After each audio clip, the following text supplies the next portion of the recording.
20 अगस्त 2023 को कुछ ऐसा हुआ जिसने कि हिंदुस्तान और उत्तर प्रदेश के इतिहास में एक अमिट छाप छोड़ दी। नमस्कार, राम राम। मैं नंदिता जी मिश्रा, मेरे YouTube channel ins and outs with Nandita ji Mishra पर आप सभी का बहुत बहुत स्वागत करती हूँ। तमिलनाडु के सुपरस्टार रजनीकांत जी उत्तर प्रदेश आए अपनी पत्नी के साथ में, और आकर उन्होंने मुलाकात किया योगी आदित्यनाथ जी से, जो कि यूपी के उत्तर प्रदेश के चीफ मिनिस्टर हैं, सीएम हैं। उनसे मुलाकात की उन्होंने। वो एक शिष्टाचार मुलाकात थी, लेकिन उन्होंने कुछ ऐसा कर दिया जिससे कि लिबरल गैंग की जल गई, तप गई, मिर्ची लग गई और बरनौल मोमेंट हो गया। ऐसा उन्होंने क्या कर दिया, वो बताने से पहले मैं आऊँगी। रजनीकांत जी आकर मिले थे दो लोगों से उत्तर प्रदेश में, जो बहुत अपना एक जगह रखते हैं हिंदुस्तान की, उत्तर प्रदेश की राजनीति में। वो मिले श्री अखिलेश यादव जी से, जो कि समाजवादी पार्टी के मुखिया हैं। अब उनसे मिलने के बाद में वो आकर के मिले थे योगी आदित्यनाथ जी से, और वो आए थे अपने एक उनकी जो मूवी है जेलर, उसके प्रमोशन के लिए, जिसका कि मुझे नहीं लगता कि कोई ज़रूरत थी, क्योंकि ऑलरेडी अब तक उस दिन तक 20 अगस्त तक वो ऑलरेडी 500 करोड़ का बिजनेस कर चुकी थी।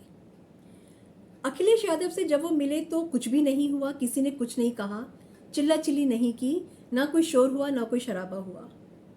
लेकिन जब वो आ करके योगी जी से मिले तो ऐसा क्या कर दिया उन्होंने कि कुछ हो गया, कुछ धुआं निकला, कुछ आग लगी। 72 ईयर्स के, 72 साल के रजनीकांत जी ने आकर के 51 ईयर्स ओल्ड 51 साल के योगी जी के पैर छुए।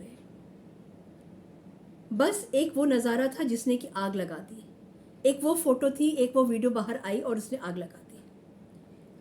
किसको तकलीफ हुई, किसको इतना बुरा लग गया कि उन्होंने यहाँ तक कह दिया कि ये तो संघी हो गए, संघी हो चुके हैं अब ये, और अब इनकी मूवीज़ हम नहीं देखेंगे।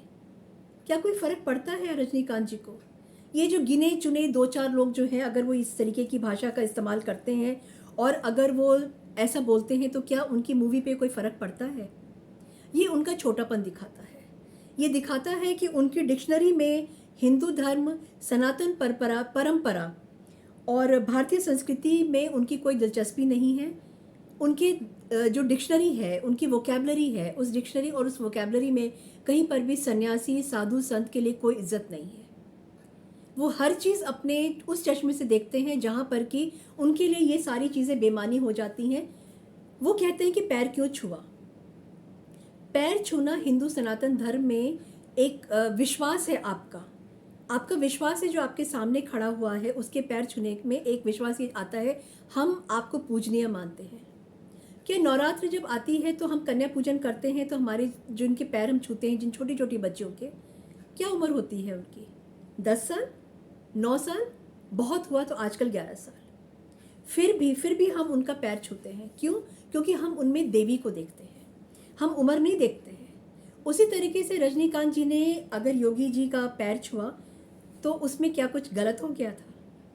क्या गलत हो? उन्होंने तो अपनी इज्जत दिखाई थी। उन्होंने तो ये दिखाया था कि योगी जी को वो दिल से बहुत मानते हैं, क्योंकि वो उनके सामने वो साधु हैं, वो महात्मा हैं, वो सन्यासी हैं, वो गेरुआ वस्त्र पहने हुए एक अप्रतिम व्यक्तित्व है,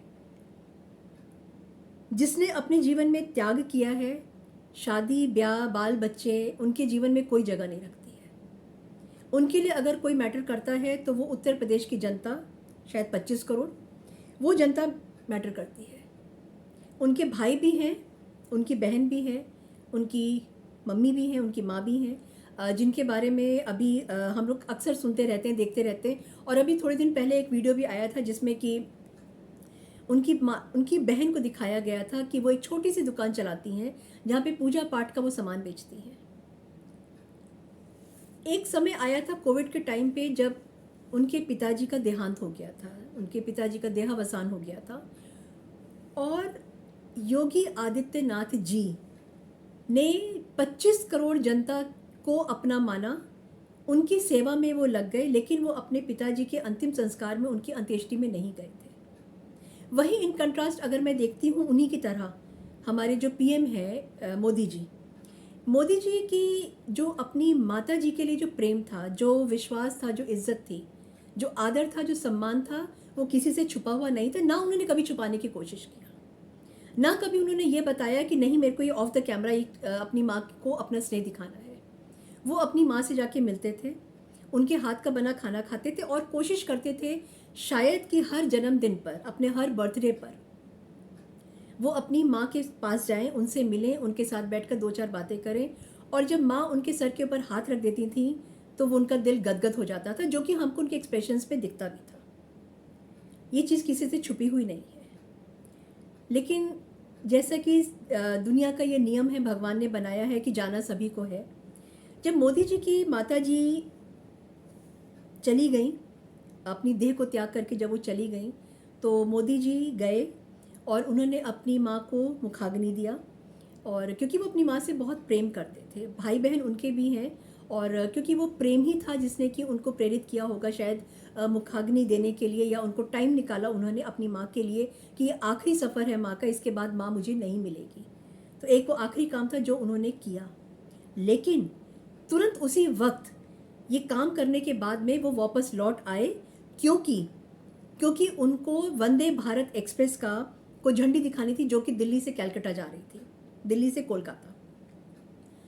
उनका ये रूप देखकर उनकी जो धुर विरोधी हैं ममता बनर्जी जी, उन तक ने बोला, और शायद बहुत द्रवित थी वो उस समय, और उन्होंने द्रवित हृदय से बोला, जो कि ऑन कैमरा था। उन्होंने कहा था कि अब आप थोड़ा सा आराम कर लीजिए, छुट्टी ले लीजिए, क्योंकि आपके साथ में जो हुआ है वो बहुत बड़ी चीज़ हुई है। क्योंकि माँ को खो देना दुनिया में सबसे बड़ा दुख होता है, बहुत बड़े दुखों में होता है। और मोदी जी के लिए उनकी माँ का जो प्रेम था वो जग जाहिर था, उसको छुपाने की कभी कोई उन्होंने कोशिश नहीं किया था।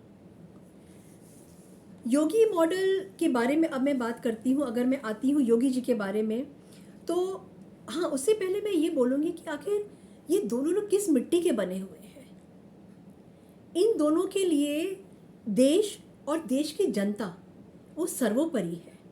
उनके लिए अपना सुख या अपना जो कंफर्ट है या अपनी जो इच्छाएं हैं वो सब बैक बेंच पे चली जाती हैं, सब बैक पे चली जाती हैं, बैक पीछे चली जाती हैं कहीं पर, जहाँ पर कि वो उस चीज़ को तवज्जो ही नहीं देते हैं, क्योंकि उनके लिए देश सर्वोपरि है, जनता सर्वोपरि है। फिर मैं आती हूँ योगी मॉडल पे। योगी जी को सिर्फ उत्तर प्रदेश में ही नहीं, अब आज की डेट में उनको बल्कि पूरे हिंदुस्तान में उनका जो योगी मॉडल है उसको अपनाया जा रहा है। और नहीं जहाँ पर अपनाया जा रहा है वहाँ पे लोगों की मांग हो रही है कि योगी मॉडल को लेकर के आया जाए। किसी ने क्या कभी सोचा था कि एक बीमारू प्रदेश, जिसको बोल दिया था कि वो शायद अब कभी भी उठ नहीं पाएगा, वो अपने पैरों पे खड़ा होना तो दूर की बात है, अब शायद वो अपने घुटने के बल भी नहीं चल पाएगा, उस उत्तर प्रदेश को, उस बीमारू उत्तर प्रदेश को योगी जी ने कहाँ से कहाँ लाकर खड़ा कर दिया है। और अब आज भी वो निरंतर उसमें लगे हुए हैं। एक इंसान जो भगवा वस्त्र पहनता है, जो सन्यासी है, उस सीएम ने, अगर मैं बोलूं कि हिंदुस्तान में जो उत्तर प्रदेश था उसको एक नया रूप दे दिया है। आज हम गर्व के साथ में कहते हैं, मैं हूँ उत्तर प्रदेश में, मैं रहती हूँ, और मैं गर्व के साथ कहती हूँ कि मुझे बहुत गर्व होता है कि उत्तर प्रदेश के सीएम जो हैं वो योगी आदित्यनाथ जी हैं। और उतने ही गर्व के साथ मैं ये भी कहती हूँ कि मोदी जी मेरे प्रधान सेवक हैं, मेरे प्राइम मिनिस्टर हैं, मेरे प्रधानमंत्री हैं।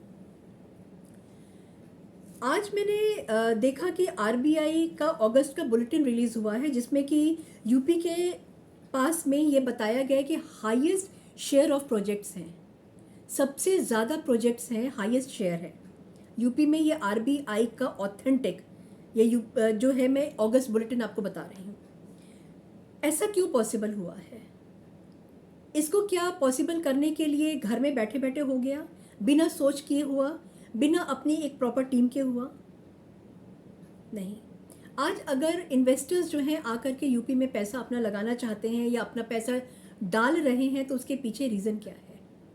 उसके पीछे रीज़न है एक मॉडर्न सोच का। ये नहीं है कि वो सन्यासी हैं या उन्होंने जो है गृहस्थ जीवन में वो नहीं है तो उनका जो सोच है वो मॉडर्न नहीं है।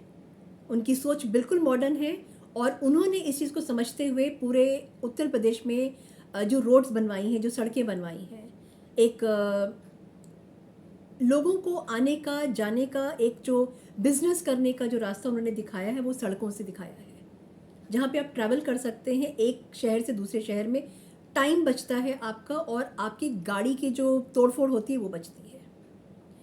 एयरपोर्ट्स का पूरे उत्तर प्रदेश में एक जाल बन गया है।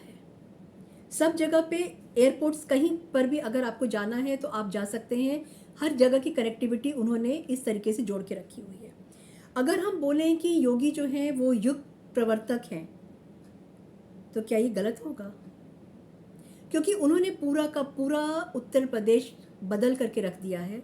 आज जो उत्तर प्रदेश है उसको वो लोग नहीं पहचान सकते हैं, या जिन्होंने वो समय देखा था जब सड़कें नहीं थीं और लॉ एंड ऑर्डर नहीं था, जब बाहर निकलने में डर लगता था, जब गुंडागर्दी थी, और जिस समय लड़कियां बाहर निकलने में डरती थीं, छीना झपटी होती थी, और जब कहा जाता था कि अगर लड़कों से कोई गलती हो जाती है बलात्कार की तो उनसे गलती हो जाती है।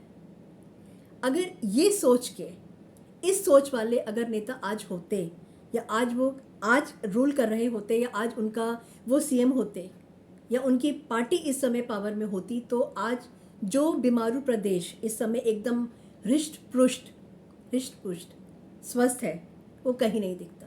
और आज भी हम उसी में घूम रहे होते, गोल गोल लूप में हम घूम रहे होते, और ये सोच रहे होते कि क्या हम कभी आगे बढ़ पाएंगे, क्या हम कभी इस फीताशाही से आगे बढ़ पाएंगे, हम इस गुंडागर्दी से आगे बढ़ पाएंगे, क्या हम कभी जीत पाएंगे, क्या हम कभी खुश होकर सीना तान के कह सकते हैं कि हाँ हम उत्तर प्रदेश में रहते हैं। थैंक यू सो मच मेरा ये वीडियो देखने के लिए, और आशा करती हूँ कि आपको मेरा ये वीडियो पसंद आया होगा, और जो चीज़ें मैंने बोली हैं उस पर ध्यान ज़रूर दीजिएगा, क्योंकि रजनीकांत जी कोई छोटा नाम नहीं है। रजनीकांत वो नाम है जिसको कि अगर मैं ये कहूँ कि उनको भगवान का दर्जा दिया गया है तमिलनाडु में, तो कोई बहुत बड़ी बात ये नहीं है। जो लोग थोड़ा सा अवेयर हैं रजनीकांत जी के बारे में वो ये चीज़ ज़रूर जानते होंगे। आपको मेरा ये वीडियो कैसा लगा मुझे कमेंट सेक्शन में ज़रूर बताइएगा, और मेरे चैनल को लाइक करिए, सब्सक्राइब करिए, शेयर करिए, और अपने जो आपके जान पहचान के लोग हैं, आपके जो फ्रेंड्स हैं, उनको फॉरवर्ड करिए, उनको बताइए कि मेरा ये चैनल है, और होप करती हूँ कि आपको आज का भी मेरा जो वीडियो है पसंद आया होगा। Thank you so much. जय हिंद,